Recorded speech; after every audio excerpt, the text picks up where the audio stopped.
વેરાવળમાં યુવકે ઝેરી દવા પી આત્મહત્યાનો પ્રયત્ન કર્યો। પોલીસ સામે ખોટી રીતે માર મારવાનો આક્ષેપ કરાયો છે। પૈસા ઉધાર આપનારે પોલીસમાં અરજી કરી હતી। અરજીના આધારે પોલીસે યુવકને પોલીસ મથકે લઈ ગયા। પૂછપરછની જગ્યાએ ખોટી રીતે માર માર્યાનો યુવકે આક્ષેપ લગાવ્યો છે। વેરાવળમાં યુવકે ઝેરી દવા પી લેતા ગંભીર હાલતમાં હોસ્પિટલ ખસેડવામાં આવ્યો છે।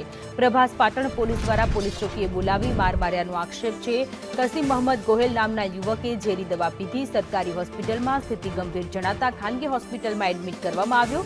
ભોગ બનનાર યુવક જીઆઈડીસીમાં મચ્છીનો ધંધો કરતો હતો। ભીડિયાના રાહુલ ભમણિયા નામના યુવકને રૂપિયા દેવાના હતા। યુવકે પોલીસમાં ફરિયાદ કરતા પોલીસે બોલાવી માર માર્યો। ભોગ બનનારના ભાઈના પોલીસ પર ગંભીર આક્ષેપ। ઘટનાને પગલે લોકોના ટોળા હોસ્પિટલ ખાતે એકઠા થયા। યુવકની અત્યારે સ્થિતિ નોર્મલ છે।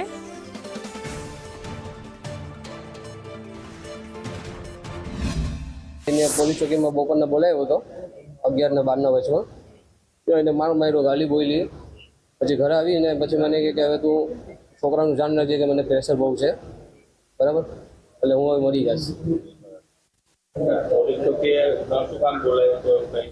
ભાઈ એને પોલીસ ચોકીએ બોલાવ્યો હતો અને સાઇન કરાવી, હવે ખબર નહીં કઈ બાબતે બોલાવ્યો હતો।